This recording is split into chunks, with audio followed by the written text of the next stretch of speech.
Hare Nama Hare Nama eva kevalam Kalo nasteva nasteva nasteva gatiranyata.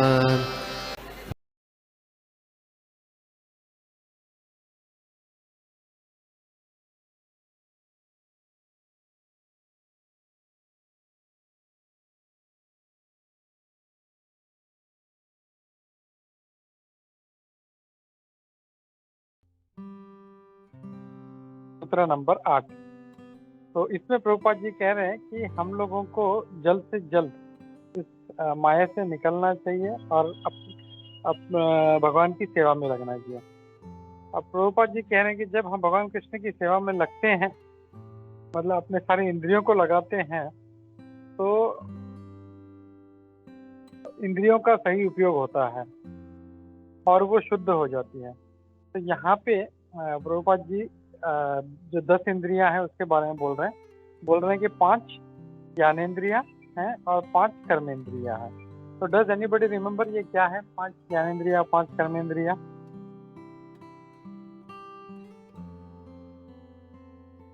प्रभु कान आँख और जो आँख और कान और हाथ पैर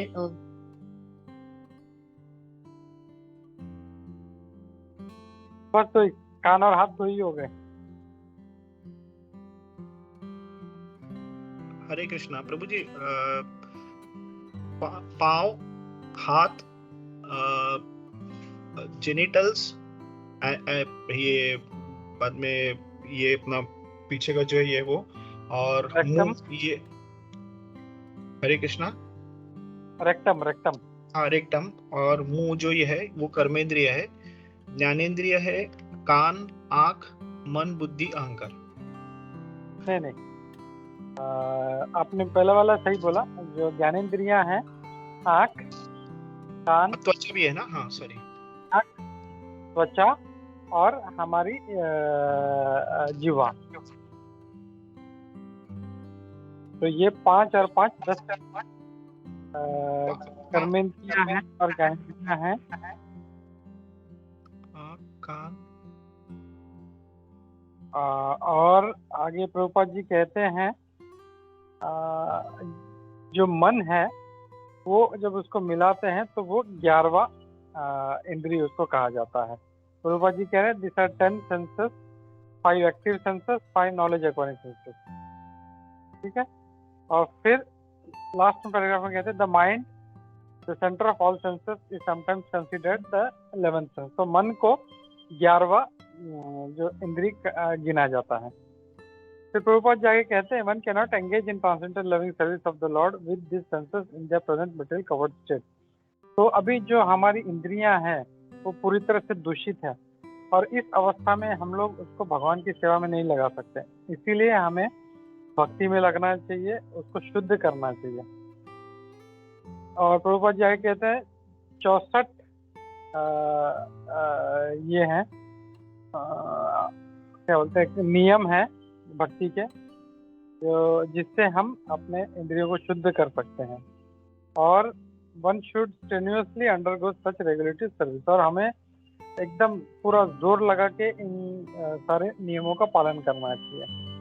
और जब हम ऐसा करते हैं तो फिर हम भगवान की सेवा में अच्छी तरह से लग सकते हैं। तो ये श्लोका नंबर 8 यहाँ पे खत्म होता है।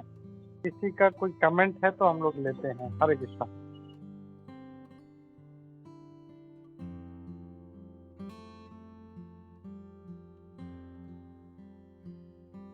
जया ओनली रिलेटेड क्वेश्चन था।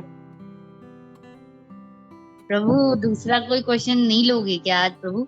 क्वेश्चन अब अभी नहीं, टॉपिक खत्म होने के बाद में प्रभु लास्ट में या ठीक है प्रभु हमको है ना जल्दी करना पड़ेगा क्योंकि आज मुझे इसका काव्या का भजन भी सुनना है, जगन्नाथ अष्टकम का। मुझे एक बात बताओ, जो टॉपिक चलता है उस पर तुम क्वेश्चन क्यों नहीं पूछते? तुम कहीं पे कुछ सुन के आते हो वो क्वेश्चन यहाँ पे पूछते हो, हमारा जो सुनते हो शायद वहाँ पे जाके पूछती होगी वहाँ पे। नहीं प्रभु ऐसा नहीं है प्रभु। ये क्वेश्चन उनके वहां से जो सुना है उससे रिलेटेड नहीं है ये। वो प्रभु ऐसे तो यूट्यूब पे भी कितने लेक्चर्स चलते हैं, वो भी तो सब लोग सुनते रहते हैं ना, डिवोटीज, या ऐसे भी सुन सकते हैं ना, तो उसमें से भी क्वेश्चन आ सकता है ना प्रभु जी। करेक्ट। नहीं नहीं, मैं क्या बोल रहा हूँ, यस क्वेश्चन आ सकते हैं, लेकिन अभी जब हम लोग, मैं जब पूछता हूँ कि किसी का कोई प्रश्न है, कोई कमेंट है, तो दैट मीन्स ये अभी करंट जो हमने अभी जो पढ़ा है उसमें से कुछ है, और फिर बाकी सब क्वेश्चन हम लोग फिर बाद में लेंगे उसको। फिर ऐसा नहीं है कि मतलब को डाउट नहीं आ सकते, क्वेश्चन नहीं ले सकते, हम लोग ले सकते हैं, लेकिन जब हम लोग जब रिलेटेड है, क्यों सबके दिमाग में वो पॉइंट अच्छी तरह से बैठ जाना चाहिए जो हमने पढ़ा है। We should not miss the point. उसके लिए उसको जोर देने के लिए, उसको रीट्रेट करने के लिए, ताकि अच्छे से हम लोग उसको समझे वो पॉइंट को, हम लोग ये सेशन रखते हैं।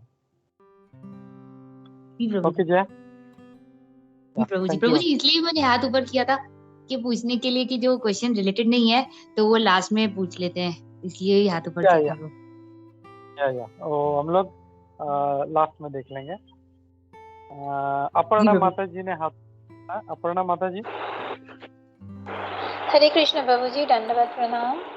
हरे कृष्णा प्रभु जी, मुझे वो 5 ज्ञानेंद्रिय तो आप मतलब सुनाई दिया, मतलब उसके आगे ना मुझे सुनाई नहीं दिया, थोड़ा आप बोल देते तो अच्छा होता प्रभु जी। उसके आगे। थैंक यू प्रभु जी। ये भी कर देता हूँ वापस एक बार, सब लोग देख सकें उसको। तो यहाँ पे प्रभुपाद जी, हम लोग ने कई बार इसके ऊपर डिस्कस किया, शायद तभी आप नहीं थे इसमें। जी प्रभु जी, मैं पे ये प्रभुपाद जी इस बात को बता रहे हैं कि 5 जो हमारी कर्मेंद्रियां हैं वो है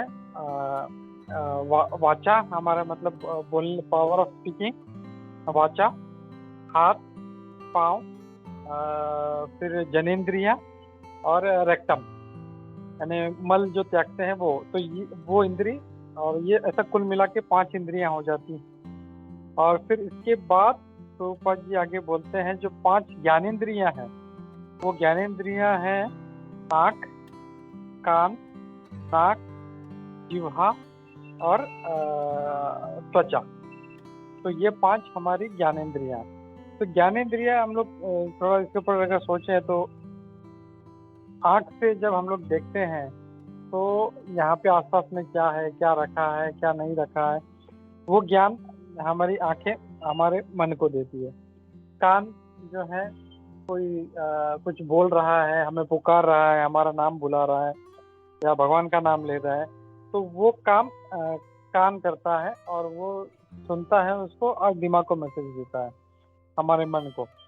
फिर जो नाक है वो कुछ सूंघता है, तो हर इंद्रियों का जो है ये इंफॉर्मेशन ले लेके हमारे माइंड को देता है, इसके लिए इसको ज्ञानेंद्रिया कहा गया है। आई होप अभी क्लियर है माता जी। हाँ प्रभु जी, it's okay now, it's okay, clear, thank you. Hare Krishna माता जी, हरे कृष्णा। ओके, तो 10 मिनट है अपने पास, तो इसलिए हम लोग और पढ़ लेते हैं, अगर किसी का कोई और कमेंट नहीं है तो। यहाँ पे प्रभुपाद जी आगे कह रहे हैं कि हम लोग जब तक हमारी इंद्रियां अभी जो है अशुद्ध हैं, तो उस अवस्था में हम भगवान की सेवा नहीं कर सकते। इसके लिए हमें भक्ति में लगना चाहिए ताकि हमारी इंद्रियां शुद्ध हो जाए। और प्रभुपाद जी कहते हैं कि 64 अंग हैं, 64 रेगुलेटिव प्रिंसिपल्स हैं, जिसको हमको पालन करना चाहिए, तो उससे हमारी इंद्रियां शुद्ध हो जाएंगे। और इसको पालन एकदम पूरा मतलब फोकस्ड होकर पूरा जोर से, मतलब जोर शोर से हमको करना चाहिए। और ऐसा जब करते हैं तब हम भक्ति के जो है अच्छी तरह से कर पाते हैं। और टेक्स्ट 12 में यानी इसका पूरा डिटेल में वर्णन आएगा कि जो 64 अंग क्या है, और जब हम लोग सूत्र नंबर 12 देखेंगे उसमें हम लोगों को ये क्लियर होगा। हरे कृष्णा। तो यहाँ पे ये अपना श्लोक सूत्र नंबर 8 खत्म होता है, तो मैं यहाँ पे रुकता हूँ, और इसके ऊपर किसी का कोई कमेंट है तो हम लोग लेते हैं। हरे कृष्णा।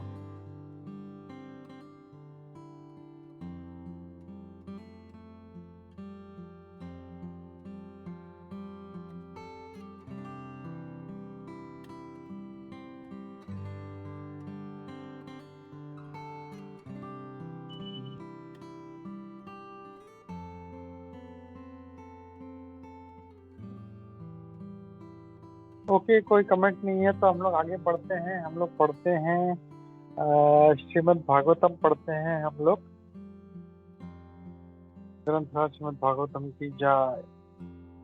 ओम नमो भगवते वासुदेवाय। ओम नमो भगवते वासुदेवाय। ओम नमो भगवते